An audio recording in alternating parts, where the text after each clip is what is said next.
Wake up India, it's time to know the real contribution by Dr. Manmohan Singh, often known as the People's Prime Minister. Today, I want to honor a leader who not only reshaped India's economy, but also embodied the hopes and dreams of every common man of our country. A man who rose from humble beginnings and became the Prime Minister of our nation, Dr. Manmohan Singh. Dr. Singh wasn't born into power or privilege. He wasn't part of any political dynasty. He was the son of a farmer, a child of partition, someone who knew firsthand the struggles of the common man.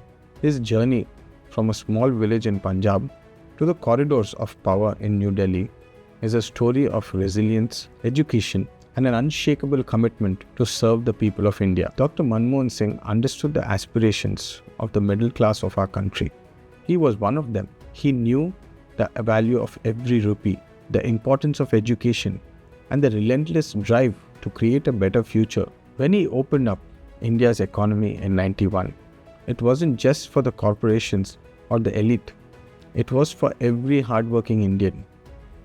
It was for the small shopkeeper who could now access global goods, for the middle-class parents who dreamed of sending their children abroad for education, and for the youth who wanted opportunities beyond borders. Even as Prime Minister, he lived very simply. He wasn't driven by the luxuries of the office, but by the responsibilities it carried. He didn't need grand speeches or rallies to connect with the people.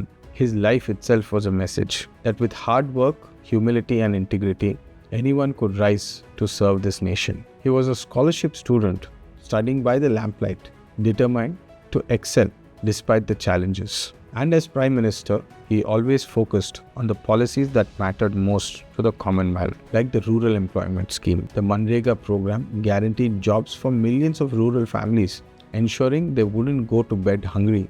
He prioritized scholarships and funding for education, making higher studies a reality for the middle class.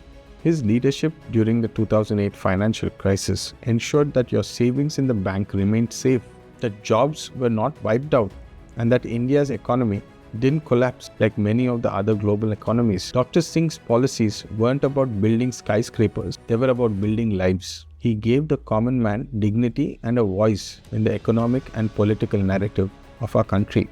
Dr. Singh knew the pulse of the common man, their desire for stability and opportunities, and their belief in the power of education will transform their lives. And that is why he is often called the father of India's middle class. Today, as we enjoy global brands, new opportunities, and a connected world, do we stop to think about who made it possible? It was a man who wore his simplicity as a badge of honor. A man who chose quiet action over loud words. It was Dr. Manmohan Singh. Do we remember him for all the contributions that he had done to our country? Do we teach our children about the journey of a refugee from the partition to becoming India's economic miracle? Let's honor not just the politician, but the man who lived like us, worked for us, and gave us a future we could believe in. Let's not forget that leaders like Dr. Singh come once in a lifetime. Let's make sure his legacy doesn't fade into the background. Jai Hind.